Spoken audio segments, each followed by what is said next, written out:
Okay, we're going to do something different today. Never done anything quite like this before, but I'm not known for my judiciousness sometimes and care.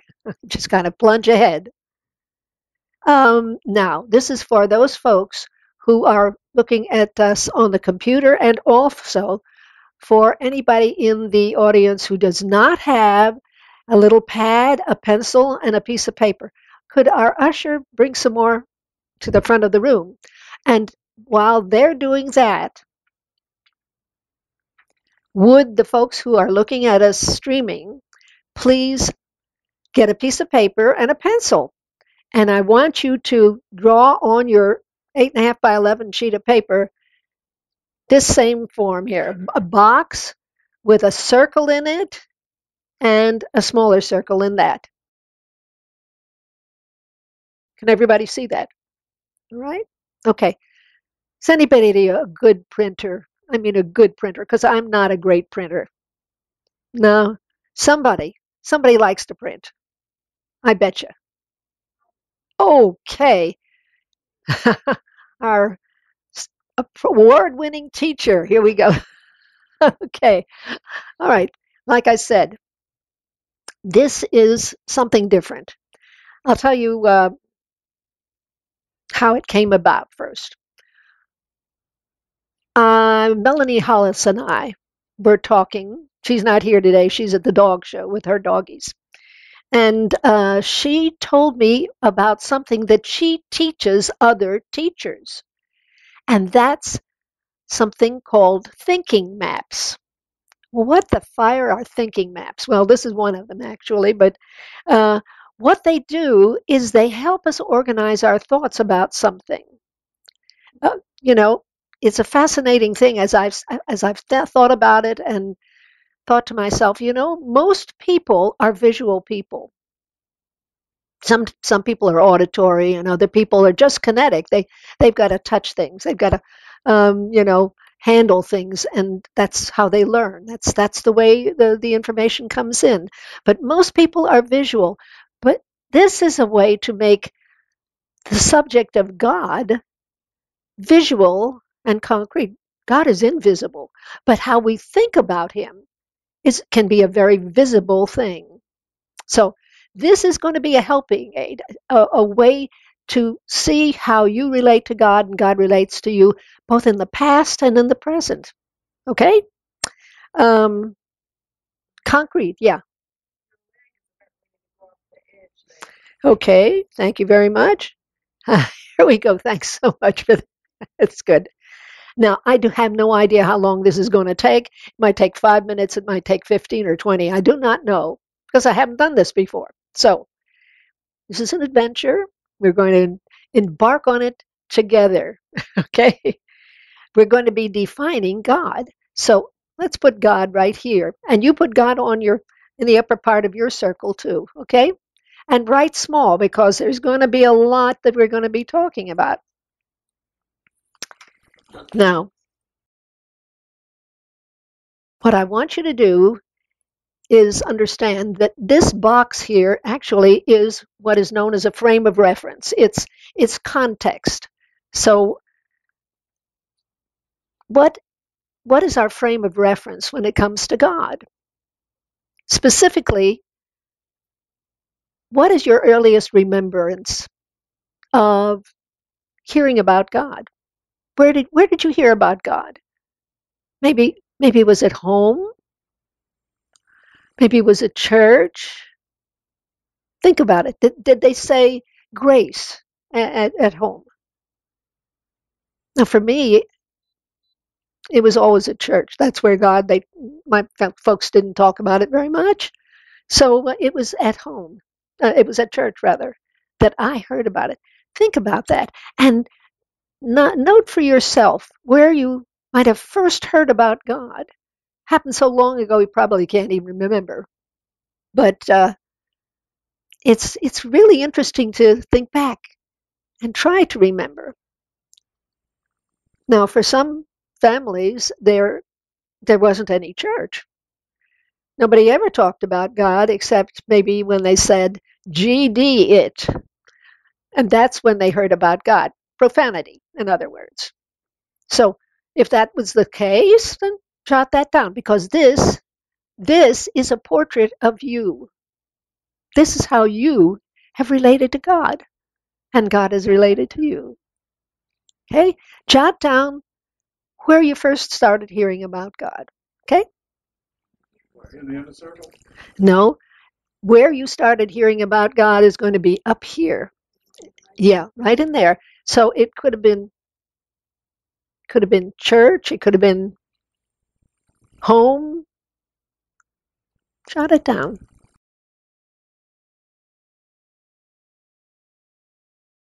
Sunday school.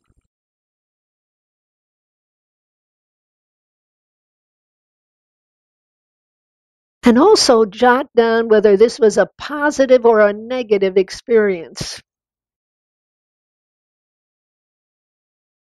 Sometimes God has been associated with something pretty bloody miserable. And sometimes it's been, and sometimes it's been, yeah, that's okay, that's good. So, whatever that is. Now, this is a portrait of you. That's the name of today's event. I can't call it a talk really because it's an event more. That's it. Exactly right. Thank you. You do print very well. Thank you. Okay. Okay, right under that, in about here, what did God want from you? What did your church say that you should do that God wanted from you? Depends on what kind of a church you went to, or even if you went to a church. What did he want from you? Now, I need to have some audience participation. What, and in fact, this is going to fall flat if it's just me talking because you have to speak up. Obedience. Thank you very much. That's one of the things. Yeah. Yeah. Ten Commandments and sacraments. Yeah. Sacraments were a major thing. Yeah. You had to be saved. Yes, indeed you did.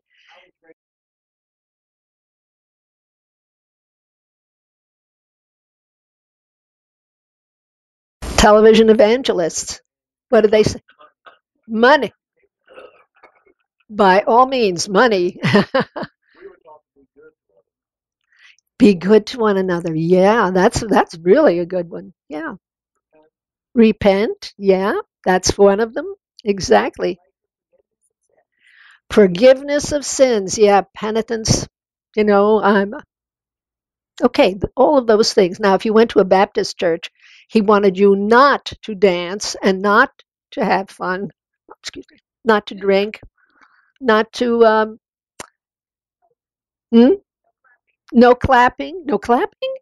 Okay, no clapping. What else did he? No hugging. Smoking. Excuse me. Okay. No makeup. All right.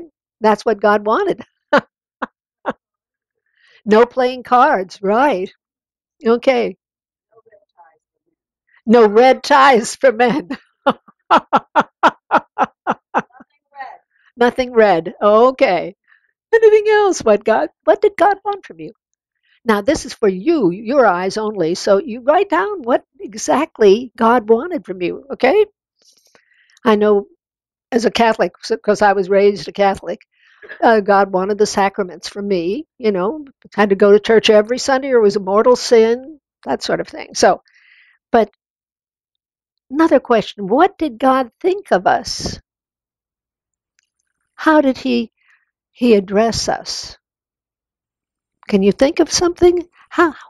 What was the relationship? How did God address us? What did He think of us? Did He judged us? Yeah, that's right. Right and wrong, exactly. And what else were we?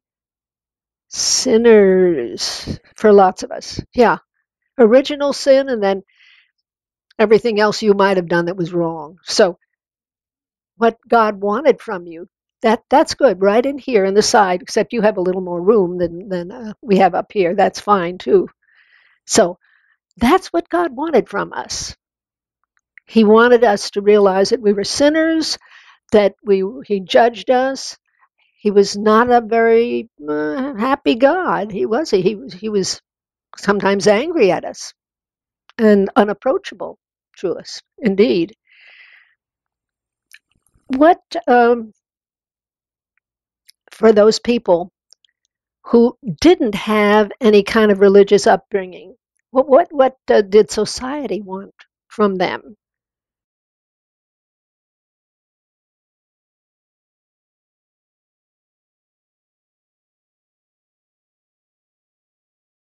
Absolutely right. Yeah, other people worried about you, and you said, "Oh, that was people." Yeah, come to church with me. Exactly so. But they were heathen. Yeah, heathen. Okay. But they had to obey society's rules, so there were some rules, certainly. The rules of the law, the rules that were expected of you in your interaction with other people in society.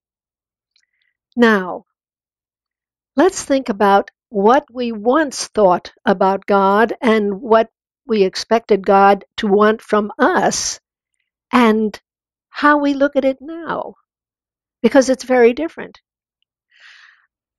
I'd like you to put omnipresence in the middle of your circle, the inner circle, because that's what divine science is based on, omnipresence. And what does that say?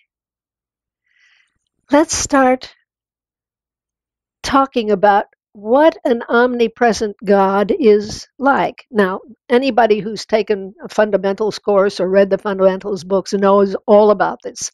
What are his inherencies, his qualities? What are they? Because they're going to go out here. What are God's qualities? What is his nature? Love, Love, yeah. forgiveness, Forgiveness. He doesn't have to forgive us, actually, because he never condemns us. See, only if you condemn do you have to forgive. Okay, what else? Peace. Yeah. Yes, all around. Absolutely. How about beauty? Looking at a sunset, looking at a flower, being amazed at the earth and all the wonders within it. Isn't that God present? What else about God do we know? all the body. All providing. Yes. Okay, abundance. That's what the word might be. What about, how about understanding? Does God understand us or not? Yeah, He knows us to our core. Understanding, how about Strength, strength, power? Amen. Yeah, perfect. Understanding and power, acceptance. Sure. What is love but acceptance? Totally seeing the good within an individual. How about wisdom? You got it, Martha. Wisdom. And those moments that are so wonderful, that are so outstanding. Joy. Thank you so much. Thank you. Exactly. Okay, answers. That would probably be under wisdom or understanding or knowledge. We don't have knowledge up here either. Right. How about what brought you here today? Life itself. Life. Yeah. What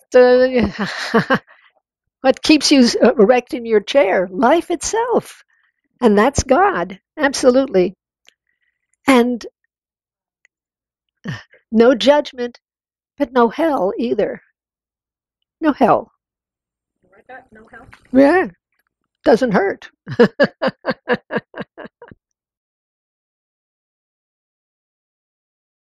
We can put balance up there because God is that perfect balance in life.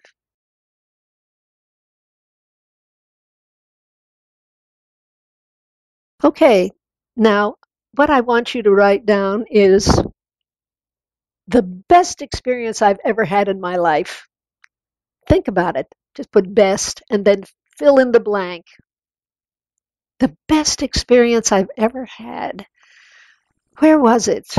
Oh, Disney World, or on the beach, or the top of a mountain, or the day you got married, or the day you had your first child, or whatever, whatever. Wonderful, wonderful moment. Best, the best. You don't. This is for your eyes only. Yes, you put it in there. Hmm? You put it in here. No, no. The best experience is going to be somewhere in here. Okay, just put best. Best. Yes. Think about it a moment. What is the best experience? Have to think back some, maybe. Or maybe it happened yesterday. Best experience. Just a word or two to remind you of what the best experience was.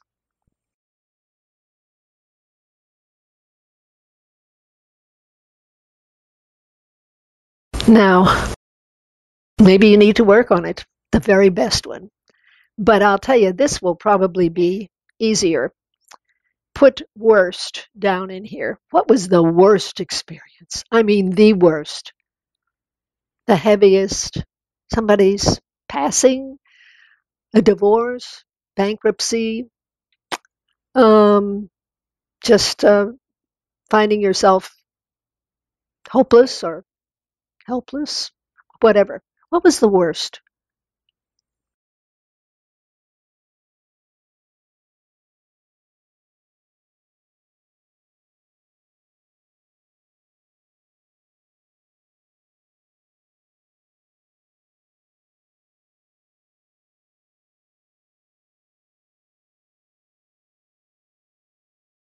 Now, this is an afterthought, but down in here, we're going to put, what does God think of us? What does God know about us? How does He define us? Oops, excuse me, I'm sorry. We were defined as, pretty much less than sinners. How does God think of us as regards to what we believe in our church about omnipresence? Do I have any answers? Perfect, exactly. His image. We're His image. That's how He knows us. Of course, He would know the truth of us. He created us, exactly right. He would know that we are His image, that we have all that He is within us. So, yeah, what does God think of us? That's an important thing to know. And now, finally, I want you to take your pencil. We can't do it too well up here. And I want you to very lightly color in with your pencil. Not so much so that you can't see what you've written, but very, very lightly color that in. Color what in? Everything. Everything in this circle, everything in the whole box. Just up and down. You can do it with your pencil lightly, very, very, very light. Now, what's the object of that? Very, very lightly. And what that means is that God is omnipresent. God is omnipresent in the worst experience you've ever had. God was right there. God was within you. And the very best experience you ever had, God was within you. God was right there. And everything He is was right there as well. So coloring it in gives us an idea of what omnipresence means. It's everywhere. It's in how we were treated as children, what we were thought of, where we ever heard about God or we didn't hear about God. All of that is included in omnipresence. God was there. God was, and there is love and wisdom and understanding and power and good and all the rest. Now, I want you to turn your papers over. And what I would like you to do is write on the very left-hand side. Thank you. That's good. Now, I think you can sit down. Thank you so much for your help. Appreciate it. Turn your papers over, and on the left side, far left side, I want you to write 206 and a comma. Okay, got it? 206 and a comma. Now I want you to write 21 zeros after that 206 with the appropriate commas. 21 zeros. So you have enough room on the paper to do that. Okay, everybody got it? This is the number of molecules in a cubic centimeter of oxygen at standard temperatures and pressures. In other words, every time you take a deep breath, you are taking that many molecules into your body. Is this a demonstration of God's knowledge? Exactly what we would need? God's understanding? He would know that we needed exactly this amount of oxygen, and it was available to us with every breath that we take. Millions of breaths in the course of our lifetime. Is this amazing? 206 followed by 21 zeros. That's the molecules that are taken in with our breath. That's amazing. God's knowledge is unlimited. Do you know that there are 60,000 miles of blood vessels in your body?